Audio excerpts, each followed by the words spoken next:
नमस्कार।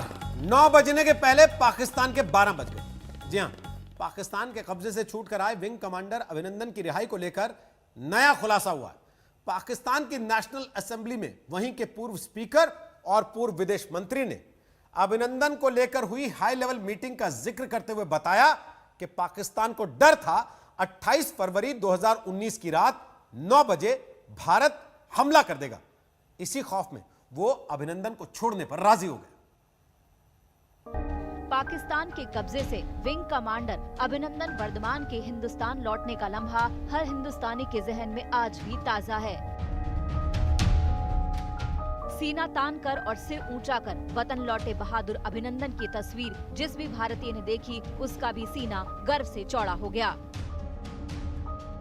लेकिन अब आप जो देखेंगे और सुनेंगे उसे देख सुनकर आप और भी गर्व से भर उठेंगे।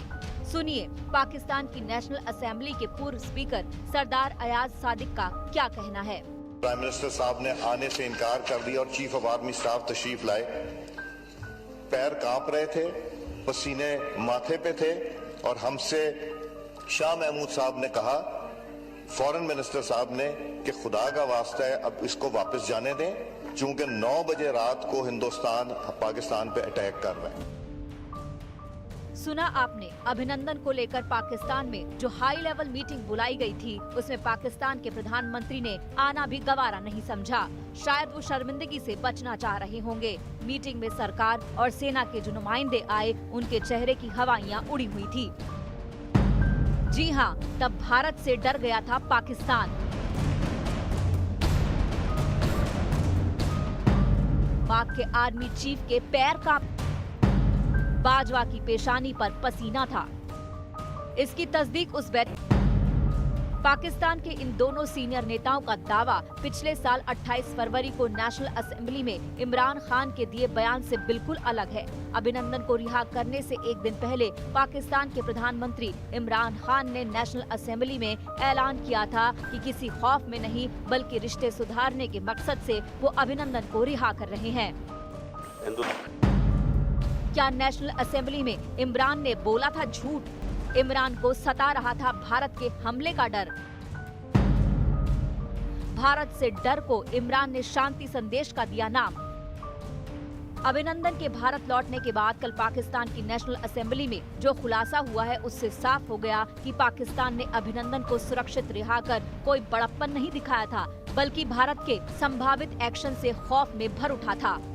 अभिनंदन की क्या बात करते हैं। मुझे याद है शाह महमूद कुरैशी जिसमें प्राइम मिनिस्टर साहब ने आने से इनकार कर दिया और चीफ ऑफ आर्मी स्टाफ तशरीफ लाए। हमसे शाह महमूद साहब ने कहा, फॉरेन मिनिस्टर साहब ने, कि खुदा का वास्ता है अब इसको वापस जाने दें, चूंकि 9 बजे रात को हिंदुस्तान पाकिस्तान पे अटैक कर रहा है। वो कोई हिंदुस्तान ने अटैक नहीं करना था, कुछ नहीं होना था, सिर्फ घुटने टेक के अभिनंदन को वापस भेजना था, जो इन्होंने किया।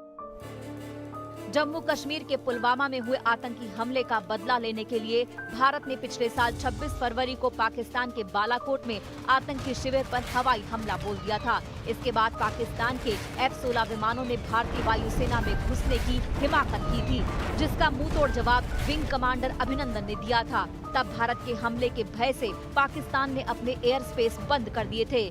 अब खुद पाकिस्तान की तरफ से ये साफ हो गया है कि उसके हुक्मरान किस हद तक भारत से डरे हुए थे, और अगर पाकिस्तान डर गया था तो ये डर अच्छा। अगर अभिनंदन को रिहा नहीं किया जाता तो धुआं धुआं हो जाता पाकिस्तान। ये कहना है बीजेपी के नेता रविंद्र रैना का। उधर पूर्व air chief marshal BS Dhanoa ने खुलासा किया है कि अभिनंदन को रिहा कराने के लिए सेना ने अपनी पोस्चरिंग सख्त कर ली थी। शायद पाकिस्तान इसी से घबरा गया। उधर पाकिस्तान में इस खुलासे के बाद बीजेपी ने राहुल गांधी पर हमला तेज कर दिया। वो ऐसे उनको लग रहा होगा कि अभी इमीडिएटली स्ट्राइक करेंगे। उनके जो फॉरवर्ड ब्रिगेड्स हैं उनको हम राइट ऑफ उनको हम खत्म कर देंगे। इतने शॉर्ट पीरियड में इंडियन गवर्नमेंट इतना प्रेशर उनके ऊपर डाल पाई कि उनको मजबूर कर दिया। अभिनंदन जो हमारे विंग कमांडर थे उनको पाकिस्तानियों ने नहीं छोड़ा होता तो पाकिस्तान को धुआं धुआं कर दिया गया होता। प्राइम मिनिस्टर साहब ने आने से इनकार कर दिया और चीफ ऑफ आर्मी स्टाफ तशरीफ लाए। पैर कांप रहे थे। विंग कमांडर अभिनंदन वर्धमान की रिहाई को लेकर पाकिस्तान की नेशनल असेंबली में जो खुलासा हुआ वो हिंदुस्तान के लिए कतई हैरान करने वाला नहीं है, क्योंकि हिंदुस्तान की सैन्य ताकत के आगे पाकिस्तान की कोई बिसात नहीं। अगर पाकिस्तान आर्मी चीफ के पांव कांप रहे थे, अगर घुटने टेकने पर पाकिस्तान मजबूर हुआ, तो इसके पीछे वाजिब वजह भी थी। पूर्व वायुसेना अध्यक्ष air chief marshal BS Dhanoa के मुताबिक अभिनंदन को सुरक्षित रिहा कराने के लिए मोदी सरकार ने तो दबाव बनाया ही, साथ ही सेना ने भी ऐसी भाव भंगिमा बनाई कि पाकिस्तान को लेकर सचमुच हमला हो जाएगा। उस पर जो प्रेशर बना है इंडियन गवर्नमेंट की तरफ से ऑन पाकिस्तान, वो डिप्लोमेटिक है, वो पॉलिटिकल है, पर मिलिट्री पोस्चर जो था, हमारा मिलिट्री पोस्चर जो था, लेकिन फौज किस तरह से बैठी हुई थी, वो ऐसे उनको लग रहा होगा कि अभी इमीडिएटली स्ट्राइक करें। इस डर की पुष्टि नेशनल असेंबली में पाकिस्तान के PM इमरान खान ने भी की थी। हालांकि इमरान ये कहने से बच गए कि वो किसी खौफ में है। मैं ये आज हिंदुस्तान को इस प्लेटफॉर्म से कह रहा हूं कि इससे आगे ना लेके जाएं, क्योंकि जो भी आप करेंगे पाकिस्तान मजबूर होगा रिटेलिएट करने के लिए। हिंदुस्तान का पायलट हमने पकड़ा हुआ है, हम एज ए पीस जेस्चर हम उसको कल रिहा करने लगे हैं। बालाकोट में भारत की एयर स्ट्राइक से बौखलाए पाकिस्तान के F-16 विमानों ने भारतीय वायुसेना में घुसने की भयंकर गुस्ताखी की थी। देश के पूर्व वायुसेना अध्यक्ष के मुताबिक अगर पाकिस्तान बदले में हमला करने में कामयाब हो जाता तो भारतीय वायु सैनिक POK में उसके फॉरवर्ड पोस्ट को नेस्तो नाबूद करने के लिए तैयार बैठे थे। तो उन्होंने 27 फरवरी को हमले किए थे, वो नाकाम रहे थे, पर अगर सपोज गॉड फॉरबिड वो सक्सेसफुल हो जाते तो हमारे पास इतनी क्षमता थी कि उनके जो फॉरवर्ड ब्रिगेड्स हैं उनको हम उनको हम खत्म कर देते। तो उनको ये पता था कि हमारी जो आक्रामक क्षमता है उनसे कहीं ज़्यादा है। जैसे कि एक पूर्व अमेरिकन प्रेसिडेंट बोल के गए हैं कि speak softly but carry a big stick. तो स्पीक सॉफ्टली जो होती है वो डिप्लोमेसी होती है, कैरी अ बिग स्टिक होती है वो मिलिट्री होती है। तो वो डरते तो बिग स्टिक से हैं। धनोआ के मुताबिक बहुत कम समय में अभिनंदन को रिहा करा लेना सेना के लिए मनोबल बढ़ाने वाली कार्रवाई थी।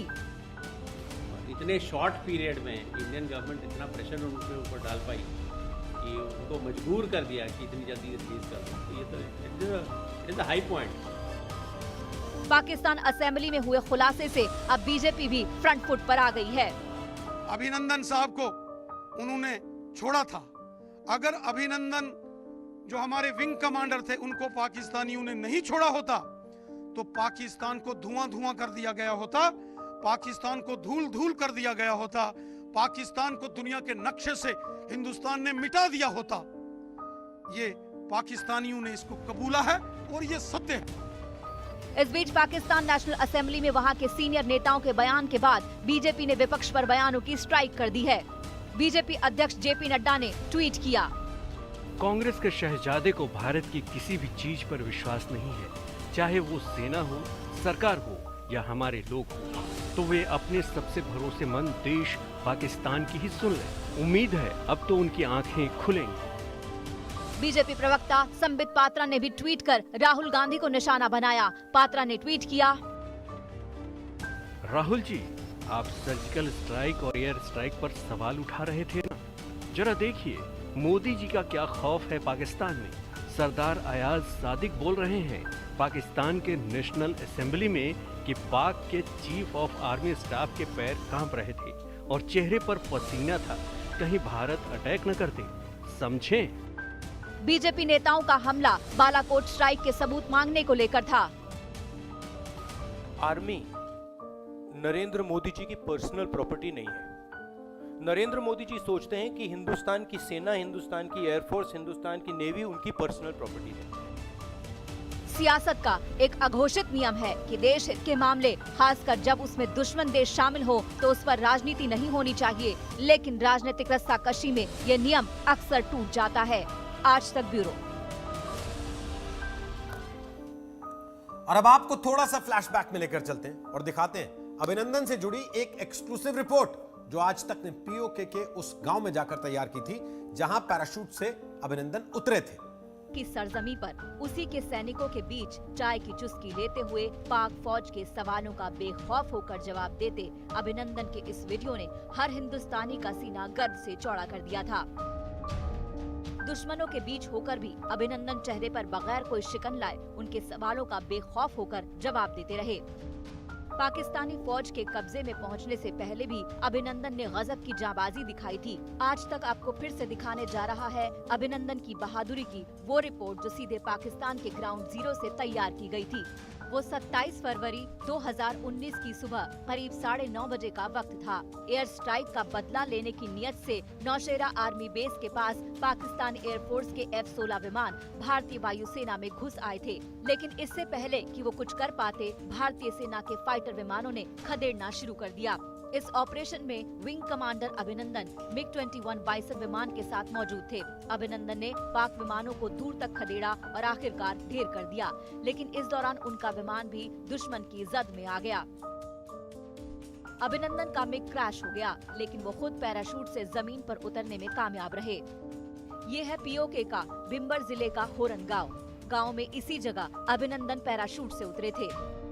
विंग कमांडर अभिनंदन की डॉग फाइट हुई मिड एयर। पाकिस्तानी जेट ने उनके जेट को हिट किया। वो एक जगह जाके इजेक्ट करने के बाद उतरे और तकरीबन 300 मीटर के फासले के ऊपर विंग कमांडर अभिनंदन का जहाज यहाँ आके गिरा। मैं उस वक्त वहीं मौजूद हूँ, उस जगह के ऊपर जहाँ उनका जहाज आके गिरा, और उसका इम्पैक्ट अच्छा खासा था। जब अभिनंदन का मिग विमान गिरा तो धमाके से पूरा गांव दहल गया। जहां विमान गिरा वहां आसपास के पेड़ जल गए। आज तक की टीम 10 दिन बाद जब वहां पहुंची तब भी मलबे के निशान मौजूद थे।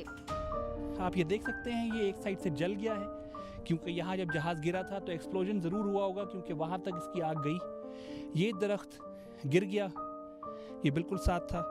और यहाँ पे वैसे तो पाकिस्तान आर्मी ने तकरीबन रैकेज इसका उठा के ले गए हैं, लेकिन तब भी यहाँ कुछ पीसेस जहाज़ के मौजूद हैं। ये मेरे हाथ में प्लेन का एक जहाज़ एक पीस है इंडियन एयरक्राफ्ट का, जो विंग कमांडर उड़ा रहे थे। अभिनंदन पैराशूट से नीचे उतर तो गए, लेकिन उन्हें नहीं पता था कि धरती दुश्मनों की है। लेकिन गांव के लोग समझ चुके थे कि एक हिंदुस्तानी सैनिक उनके गांव में है। अभिनंदन कहीं सावधान न हो जाए, इसीलिए बरगलाने के लिए गांव वालों ने उन्हें झूठ बोला कि वो इंडिया में ही है। हमसे पूछा कि ये इंडिया है या पाकिस्तान है, हमने कहा ये इंडिया है। जब उन्होंने फिर ऐसे किया कि जब नारा लगाया ना, तो हमारे भाइयों ने जवाब दिया, तो उसने कहा भारत माँ की जय। भारत माँ की जय होता है, उसने नारा लगाया भारत माँ की, तो हमारे भी बोले भारत माँ की। तो नमस्कार, मैं हूं अंजना ओम कश्यप। हमें उम्मीद है ये वीडियो आपको पसंद आया होगा। लेटेस्ट खबरों के लिए यूं ही देखते रहिए आज तक, और इस वीडियो के पसंद आने पर लाइक, शेयर एंड सब्सक्राइब करना ना भूलें।